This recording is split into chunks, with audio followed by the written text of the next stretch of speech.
What is up, all of my beautiful freaking people? Welcome back to another episode of FML Talk.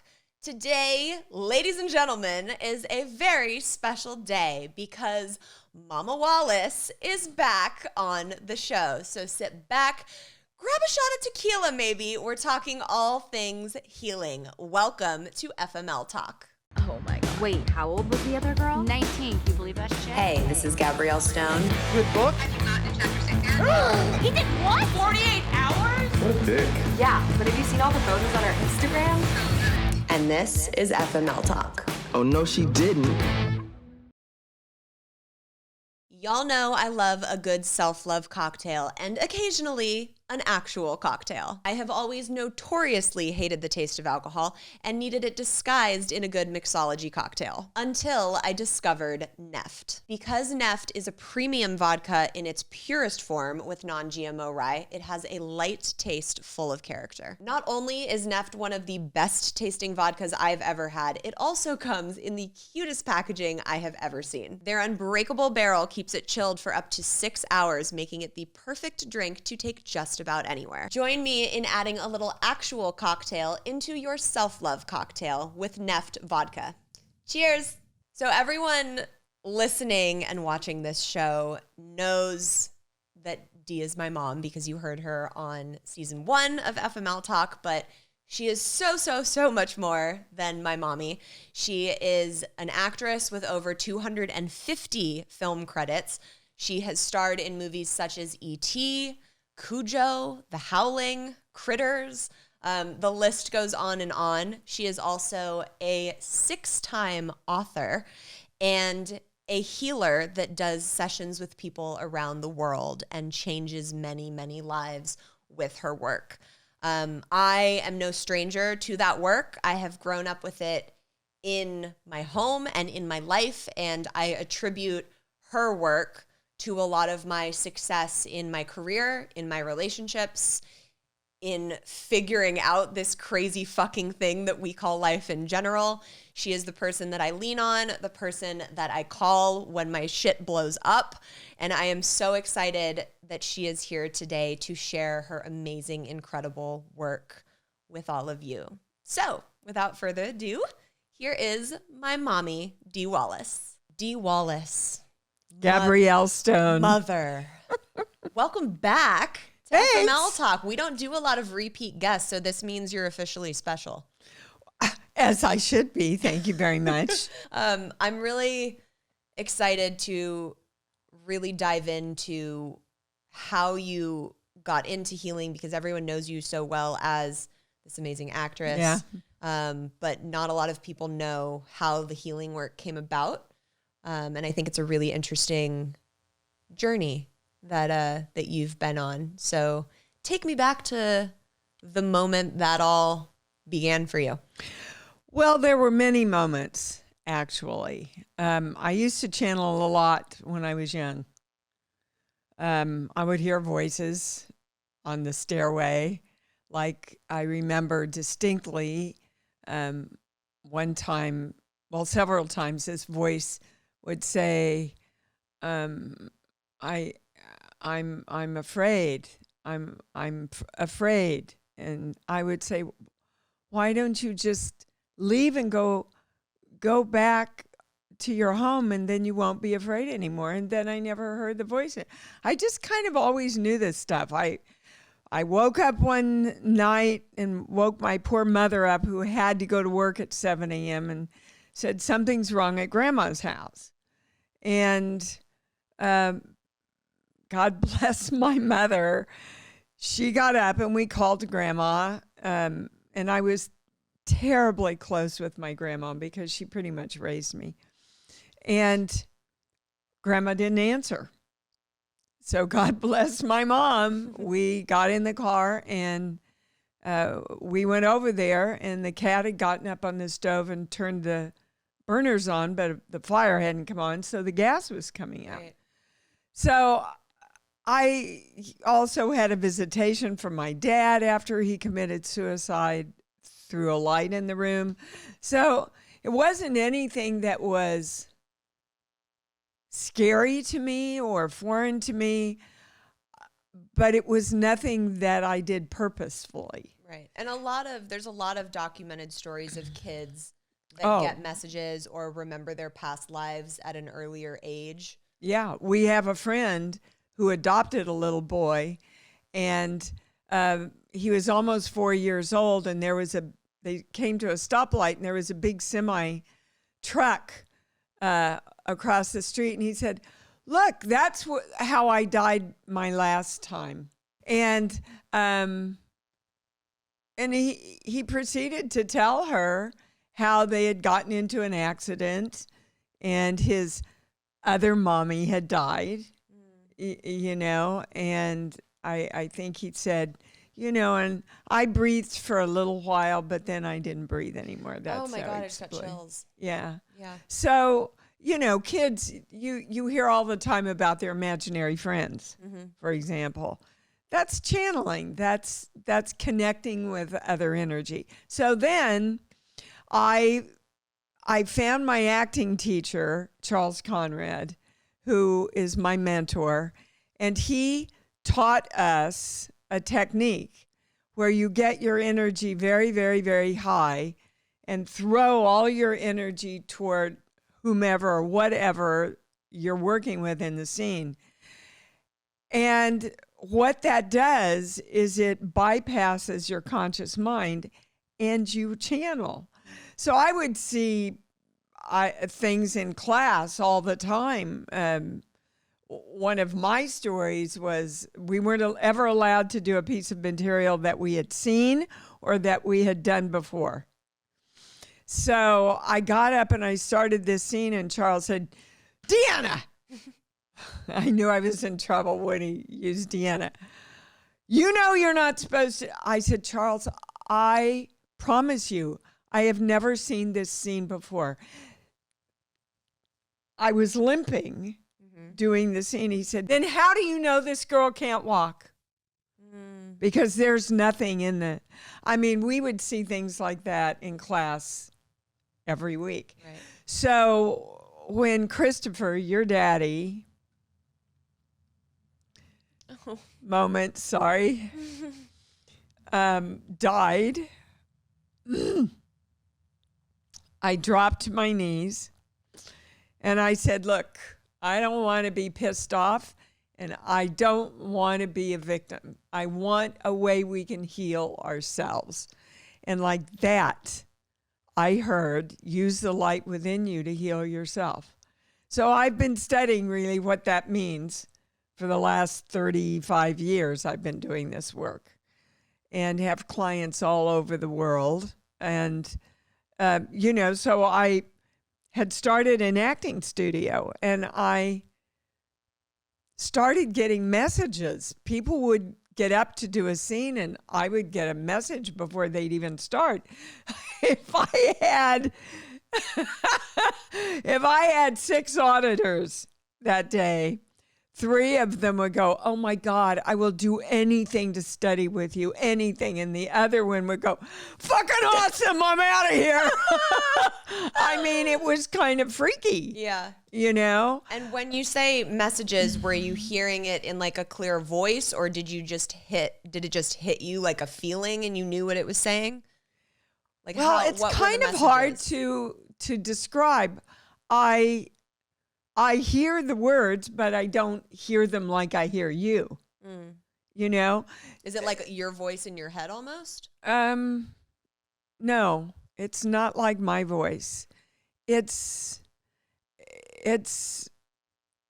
maybe like you'd hear an echo from something. Interesting. So then when I started channeling, I went, well, holy hell, this is what I've been doing in my acting for the last 30 years. Right? So the two worlds just come together for me in such a complete way that I trust. The dinner scene in E.T. When Elliot says he's in Mexico with Sally. Well, I Steven, I think, Mr. Spielberg, had whispered that to him. I don't think I knew it was coming. And I felt my tears coming up, and I thought, oh, I can't let my kids see me cry. So I got up and left, which was not in the script. And Stephen came over to me and said, why did you get up and leave? And I explained to him what happened. And he looked at me, and in that moment, he brought all the crew in, and they set up, built a whole set with the water running and everything so he could take me over to that set and bring me into that big close-up where I say he hates Mexico. Because I trusted, I just trust my channel implicitly. Right. I just trust it. Yeah. I've never, ever known my channel to be wrong. Then my students' lives started to change, and their parents' lives started to change, and then their friends worked with me, and now I'm working with people all over the world. And what's the most clear, concise way you can explain to people what the work is and what it does? What the work is a formula. I mean, what I'm teaching is a formula. See, everybody thinks creation is something illusory that if you're lucky, it happens. But it's not. It's really brain science. And when you know the formula and you know how to work the formula, you can apply it to absolutely every subject in your life. And that's my excitement, is to get that formula out into the world so everyone, like you have experienced, can start manifesting in their lives the lives they want. So I want to give them, can you remember what we recited every night when you went to sleep? Oh, God, way to put me on the spot. Can you start me off with the first one? I am. Well, I know it starts with I am. Happy and healthy and loved. There you go. Loving, wanted, calm, balanced, high sense of self-esteem, Yes. sense of humor. I remember it always went up. Yeah. Cute, athletic, obedient, and positive and honest. And you are a bright, shining light that came down to make mommy's world brighter. Something along those lines. Yep. Well, and here you are. Yeah. So I think it's really important for people to understand that our brains, as far as our self-esteem, how we see ourselves in the world, how we see the world seeing us, all locked in by the age of 8 years old. Mm-hmm. Well, most people don't know that. So if anybody wants to see where their walls are and why they keep hitting the same wall, like I keep making money and then I lose it, or I keep attracting the same asshole in a different body. Do you know that one? Yeah. Ding, ding, ding. And so do I. Or, I create something and then it goes away. Those are patterns. And those are patterns that happen because you have a belief system in place. Yeah. I've described it before as a subconscious belief can be inside of you unknowingly steering the wheel of your car. Always. And you're like, why the fuck am I turning right? I want to be going left. Like, yeah. Why aren't we stopping? I would like to keep moving forward. That's a great analogy. You don't realize that it's happening because it's subconscious, but it's literally dictating your life. Right. Now, everybody's going, oh my God, how do I find those beliefs? How do I find this? Well, you could book a private with me. But really, all you have to do is look at what's not working in your life and go back and write down everything you were verbally taught or everything that was modeled to you. And then write the positive opposites, because that's what you want to build your life on now. Most of us get to 20, 30, 40, 50, and we have built our lives on negative, limiting, fearful belief systems that aren't even freaking ours. That they were theirs. You want to rewrite your own now. Yeah. You want to write your own story. Well, and I think it's interesting, not that we have to go into detail, but you had a moment in your career where it changed from people in the, are you okay to go there without specifics? Without specifics, yeah. And things were taken away from you. Yeah. And I grew up witnessing your energy of, I'm going to make it to the height of something and then it's going to be taken away. So Right. You and I have done a lot of work when my career starts going and getting to certain places that I've really been working for, to not sabotage myself and think it's going to all drop off and go away, because it was a belief that I picked up from witnessing it. And I witnessed it in both my father and my older brother. So when we witness those things or hear them or see them modeled for us, we go, oh, that's the way the world works. So I didn't understand what had happened because I wasn't that far into my healing work. My career just went whoop, right? I mean, it was ridiculously simple how I was catapulted in my career. I think literally took me 3 years, right? But then I had to, in the good book, it says, as you believe, it's delivered to you. Brain science says, whatever you believe and focus on, you create more of. You see, saying the same thing. But you have to sometimes uncover those beliefs or just choose to focus on what you want, right? Yeah, so. Give me one of a standout story, either from like a private session or a seminar that you did where someone came to you with a specific issue and what the channel said and how that was able to be cleared and what the result of that was. Well, one of the first experiences was someone who was auditing my class. And he got 4 or 5 lines into the scene, and I went, all right, stop. What's this? The hang up with sex.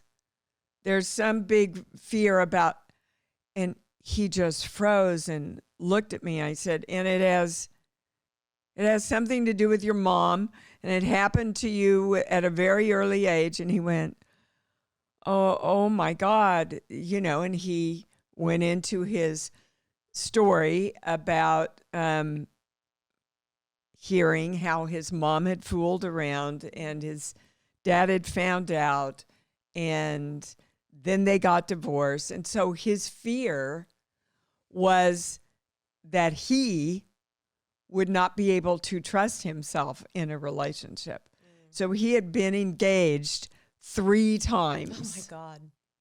And 6 months later, he wrote me and he said, Dee, I just want to let you know, I met a woman and I really focused on what you taught me in class, and we're now happily married. Oh, I love that. And, but,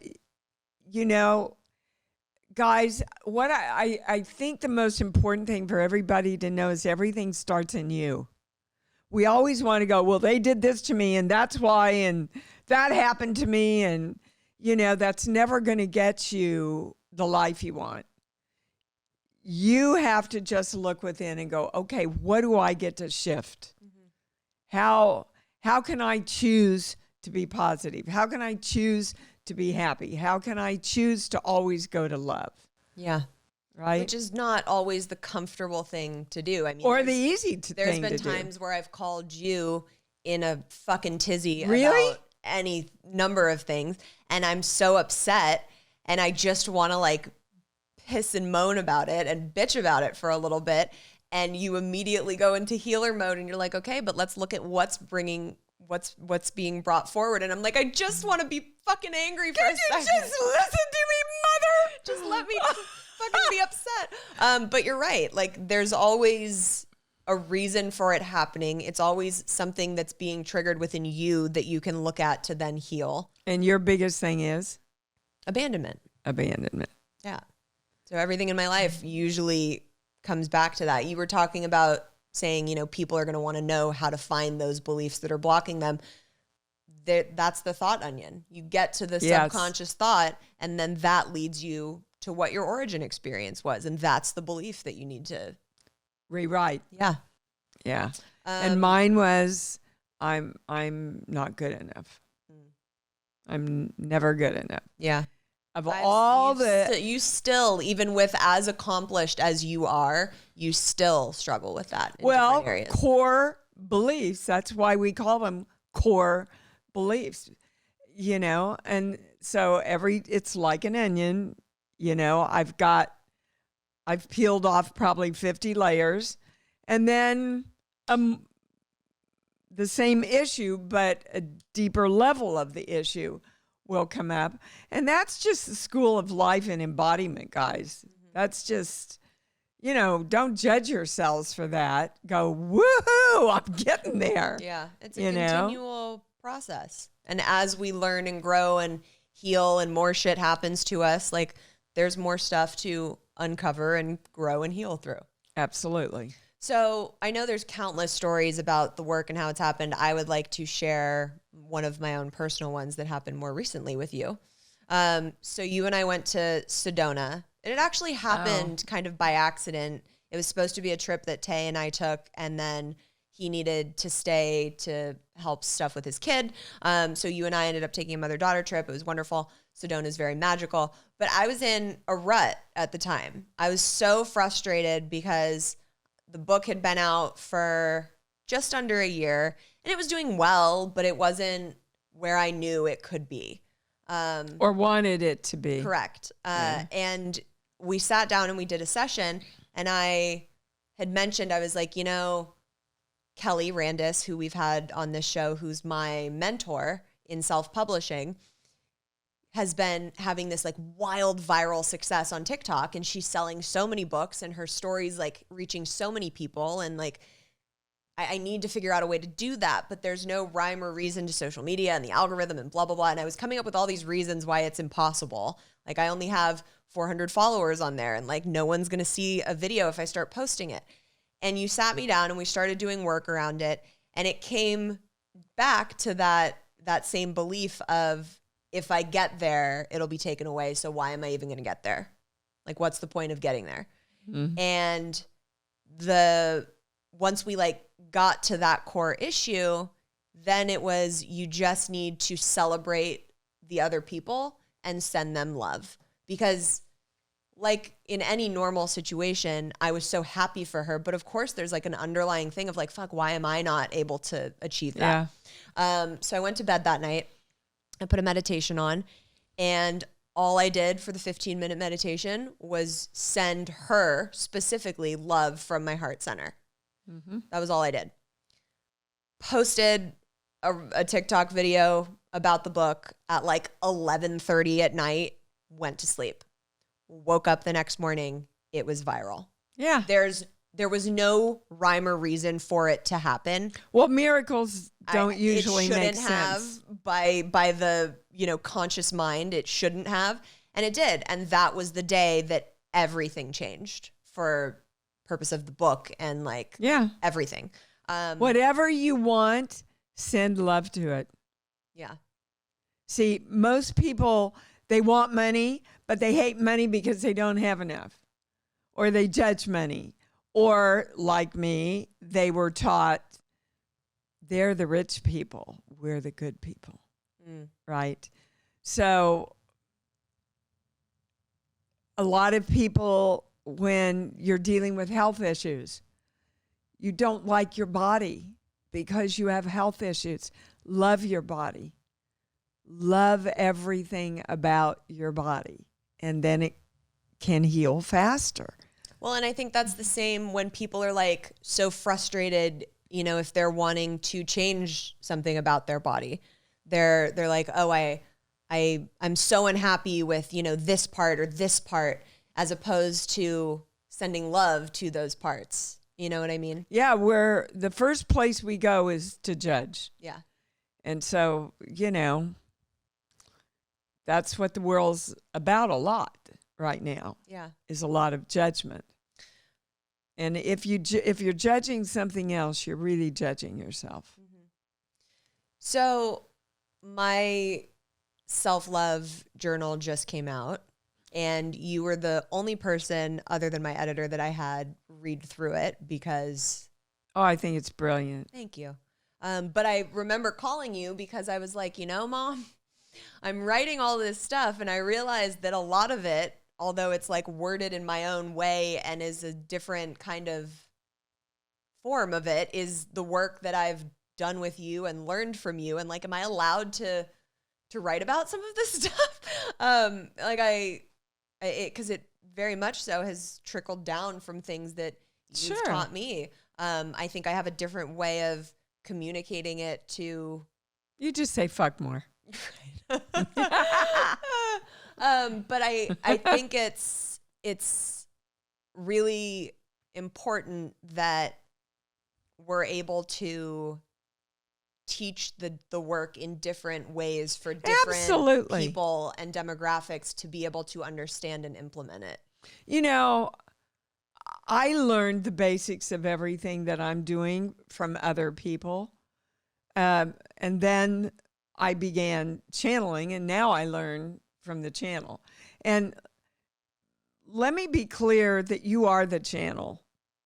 You are the instrument that opens yourself up to receive all the information that's available to everybody. Mm-hmm. Anybody can channel. You know, you do it. Well, and it's weird because when my formatter sent the journal back to me, I started reading snippets, and I was like, I have no recollection of writing this, but fuck, it's pretty good.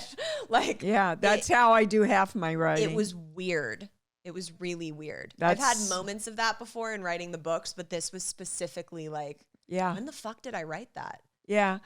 Whenever I have to write my weekly e-blast for my clients or Born, my new book, I went into the channel and was just guided. I said, look, my intention, and this is the first thing that's really important, you have to make a clear choice, and then you have to commit to it. And I said, my intention is to write a primer with a formula that's easy to understand and accessible to anybody, right? That they can apply everything that I apply in my life.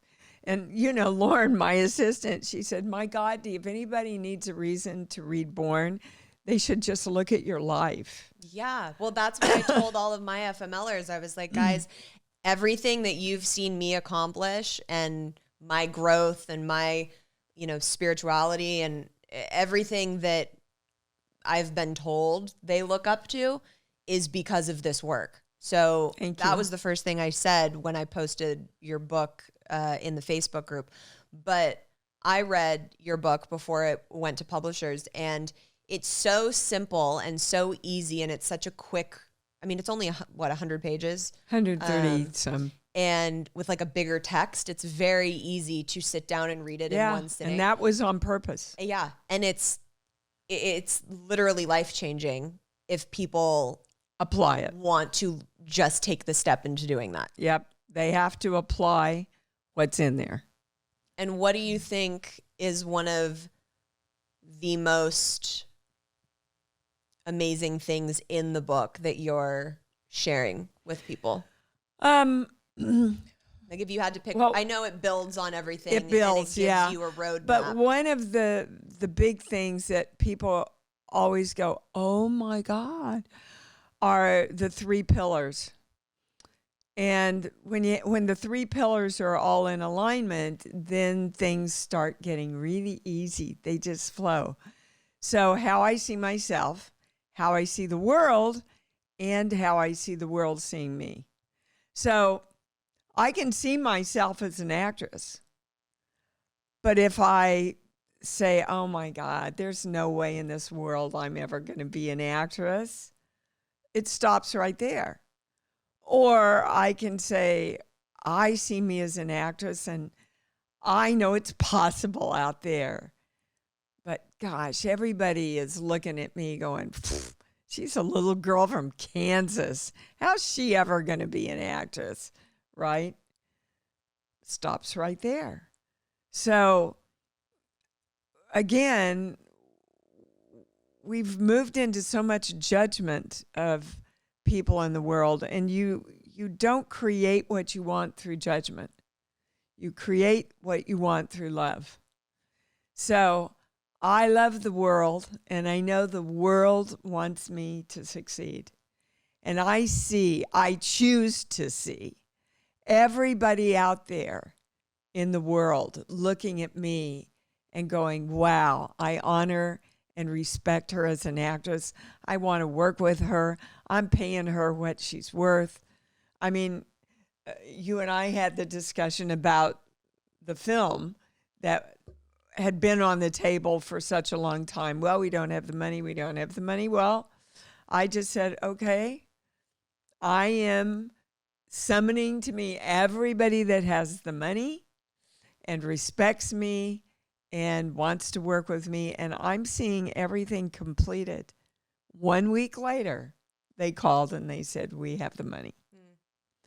And I think that's a perfect example of deciding what you want, being clear on what you want, and then letting the universe work deliver its it to you. magic. That was such a big lesson for me because I would get so hooked into this is how it's going to happen. I thought from the very beginning, eventually some type of celebrity will read Eat, Pray, FML, they'll post about it, and then it'll catch on like wildfire. That was like the steps of how it was going to happen to me. Never in my wildest fucking dreams, if you told me you're going to get on TikTok and it's going to blow the fuck up, would I have thought that was a thing? The universe will create things for you much more dramatically and magically than you can ever imagine. I've created 3 series that way. I mean, the first one, dear Lord, I said, all right, I want a series with great people to work with and a lot of fun, and I don't want to have to go to the network, which is unheard of. You always have to go to the network and do this dog and pony show, right? So a month or so later, my manager called me and said, all right, so they want to see you for this series. It's a comedy. I went, what? I don't do comedy. I'm Dee Wallace. I cry on cue. Yeah. And she said, and it's improv. I went, what?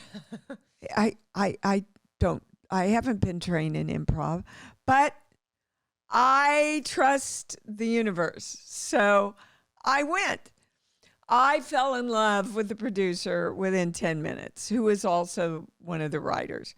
And I found, he said, let's just play.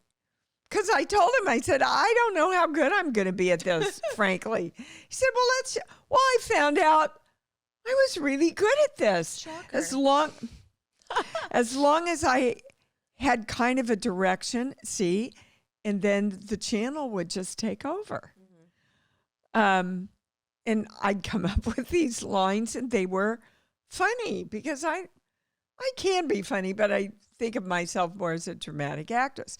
As I'm getting ready to leave, he says, oh, by the way, you're not going to have to go to the network for this because we can't really, audition improv stuff. I went out in the hall and I went, and thank you, not the way at all I thought this would go down. But I got everything I wanted, and it ran for 3 seasons. I love it.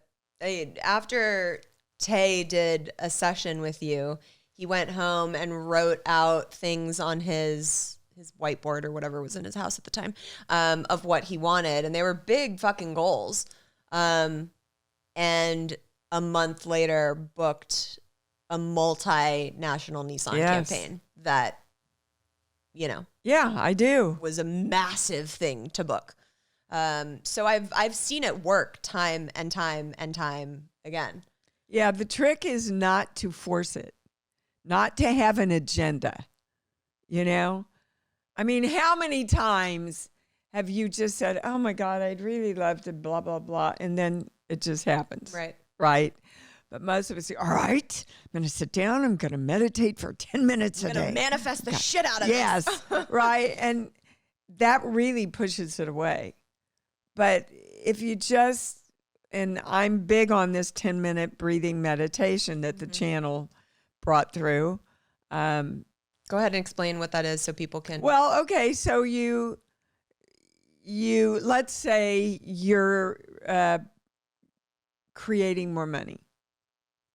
Okay, or since this is about relationships, let's use relationships. So you want to bring a new relationship into your life. You go to your love place first, and your love place is anything that makes you smile and open your heart as soon as you think of it. What's yours? My dog. Shocker. Rude. I thought you were going to say my daughter. My dog, or you as a baby. You guys, I have been or replaced Hawaii. by the goddamn dog. No, she will never be replaced by anything. No, it's okay. That's my love place too. Uh-huh. It used to only be Finnegan. Now it's Finnegan and Franklin. So it's not Charles. No, Charles too, but really Finn and Frankie. I are like really love Charles. I know you're biased. You hate your other grandkids. I Whatever. do Keep not. So anyway, you go to your love place because that is the electrical signal that's really going to create stuff for you. Think of yourself as literally plugging into the motherboard of the universe, because the whole universe is electromagnetic. You're electrical. They measure your heart through an electrocardiogram, your brain through an electroencephalogram. So every thought and feeling has an electrical current. So you want to hook into the most powerful current, which is love. And then let's just say, I am creating a fabulous, awesome relationship. And it feels like this love. I am creating a fabulous, awesome relationship. And whoa, it feels like this love. Right? You do that for 10 minutes. With deep breathing. Yes, you take a deep breath in to the count of 3 or 4. And as you're exhaling and connected to your love place, you make your statement. Now, what I would suggest before you do that is to write out, as Tay did, everything that you want in a relationship. Mm-hmm. Make sure that health is in there. Make sure that financially stable is in there. Make sure that you want someone who truly loves you and respects you and honors you and is an equal creator with you. Mm-hmm. All those things a lot of people forget to put down. Yeah. I think when I was younger, I was good sex is good too. Yeah. I think when I was younger, I was manifesting my perfect relationship because I had written all this stuff out. And then Daniel slipped into my life and the universe was like, shit, wait, we're still creating it. It's on its way. Hang the fuck on. And I was like, no, bitch, I'm getting married. Because... And so Tay was just a little further down the pipeline. I think I manifested that because it's the best relationship I've ever had. I think it was just for sure further down the pipeline and I was really fucking impatient. Well, I think you had not dealt with the abandonment. Oh, 100%. And Daniel made you feel safe. And then abandoned me. So the universe was like, are we ready to go deal with this now, Gabrielle? Yeah. And I said, no, universe. And then Javier came to abandon me. And the universe said, are we ready to deal with this now, Gabrielle? And I was like, fuck, fine, okay. Let's go be by myself and figure this shit out. And then Tay came. So I think we are always mirrored things in our lives that we need to address and heal. And once we do that work, the good shit starts to come. Always. Absolutely. Because we're the only ones in the way of getting what we want. Everybody hear that? Say it again. We are the only ones in the way of getting what we want. You clean up all the stuff in you and get you into alignment with loving what you want. It'll come to you. I promise. I promise. Tell everybody where they can get a copy of Born, please, if they would like to commit to changing their lives. Right now, you can order it on Amazon.com, BarnesandNoble.com. It will be in Targets and Walmarts and bookstores December 1st. So it's out now, and there are links in your Instagram bio to get to all of those, which is at the D Wallace, because I know you don't know it. You can also show them the book. Yes, I have a copy because, well, you can't see it if you're listening on the podcast version, but since we're on YouTube, here's it's all its glory. And it's, again, not that big of a read. You can easily It's read not this that in a long, day. and it's the biggest book you'll ever read. Yep. Ooh, I like that. Yeah. And there are also signed copies on your website where you guys can find all the info on her healing work if you want to book a private session with her.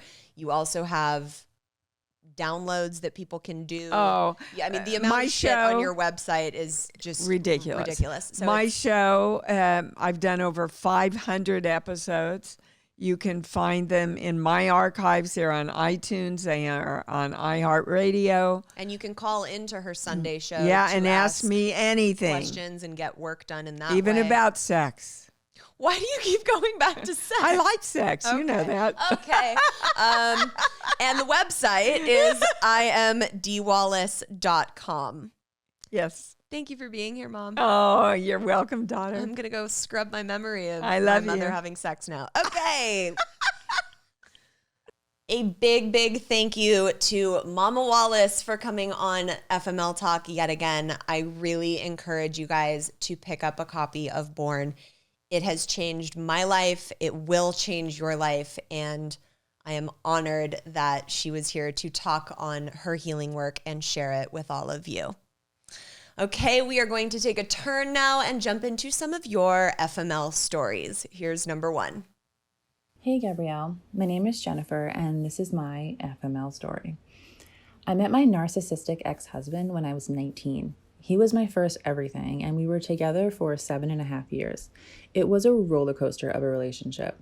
I always felt the need to fix and constantly tried to make the relationship good and healthy.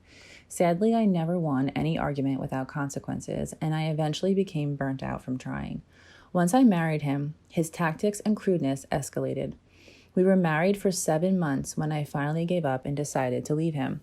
I remember the day I built the courage to leave. He was at work and called me knowing something was up. I broke and told him how unhappy I was and that I no longer wanted to be married to him. He had then threatened me twice over the phone that I, in quotes, better be home when he gets home. I was frightened and immediately packed a bag and left to my parents' house. During the week that I left him, he would call me once a day, leaving a voicemail of how he couldn't sleep, eat, or drink, and wanting me back. How he would change and be better. He never once showed his face till he finally got the message how serious I was when he agreed to sign divorce papers. It was weight lifted off my shoulders signing those papers. He has been out of my life since, and I'm grateful for that. But soon after signing divorce papers, I met my version of your Javier. I had fallen madly in love with this person who had promised me the world, told me he loved me and how I'm wife and mother material, how he was going to be everything my ex never was. I was head over heels. But 4 months into dating, I had an unplanned pregnancy. It was shocking and unexpected, and I was scared.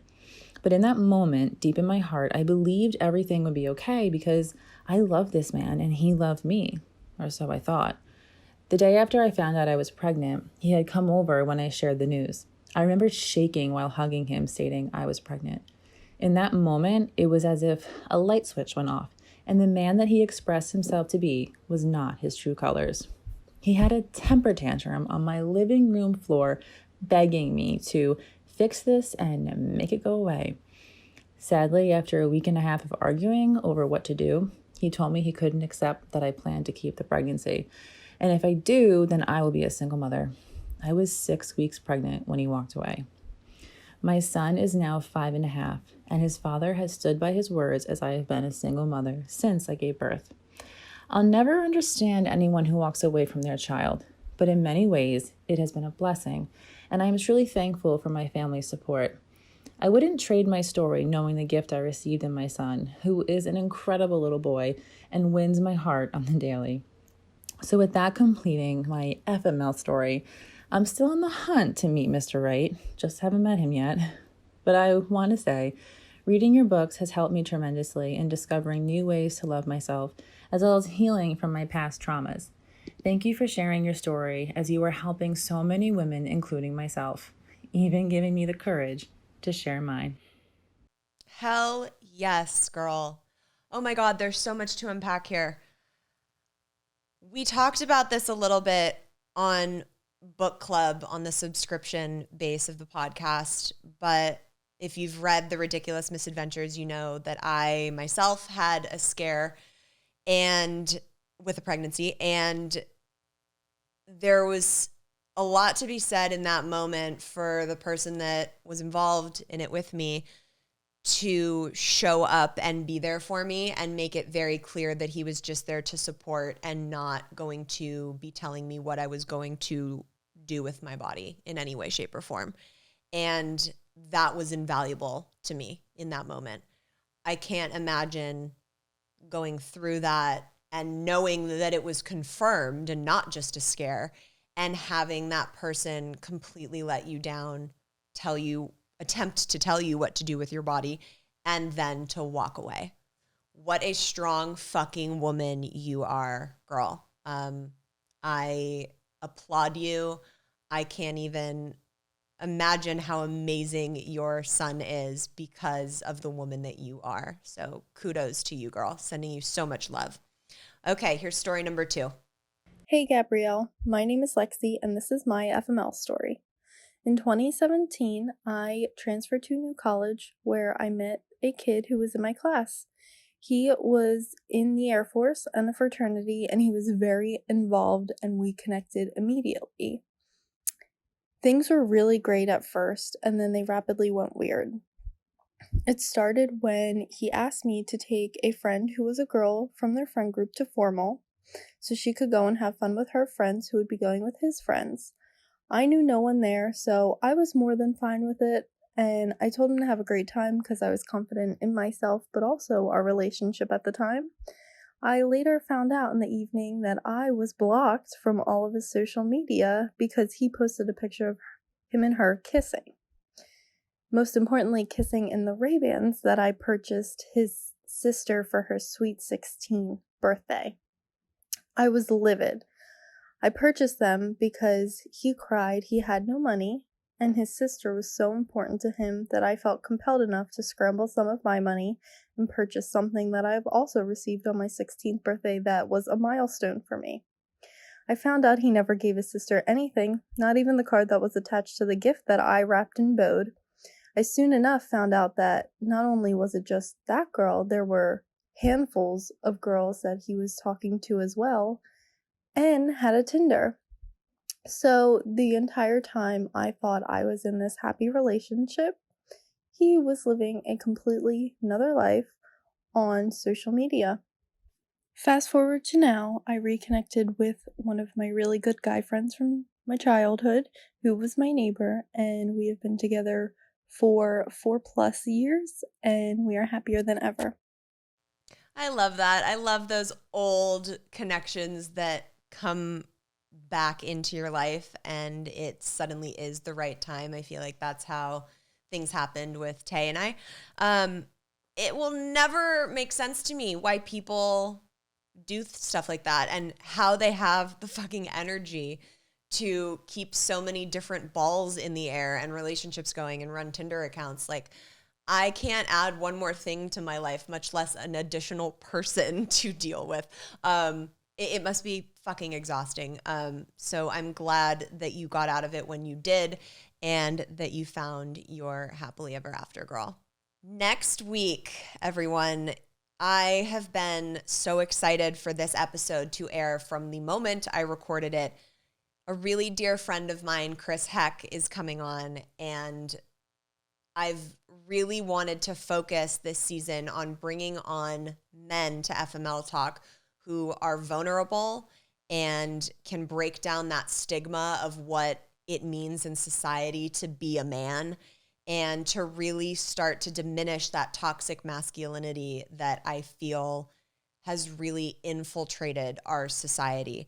And this man is such a perfect example of what I think people should strive to be. He's going to hear this and be like, oh my God, Gabrielle, stop talking about me like that. He is a dear friend of mine. He is an amazing creative genius, but most importantly, he has a very compelling story about what he went through in his childhood, the relationship he had with his father, and how it has shaped him as the man he is today. I cannot wait for you guys to meet him next week. It is such a great episode. As always, make sure you are subscribed so you never miss an episode. Keep up with us on Instagram at FML Talk Podcast. You can watch us on YouTube at youtube.com/FML Talk. And for all the extra bonus content and access to the private self-love Facebook group, you can go to patreon.com/FML Talk.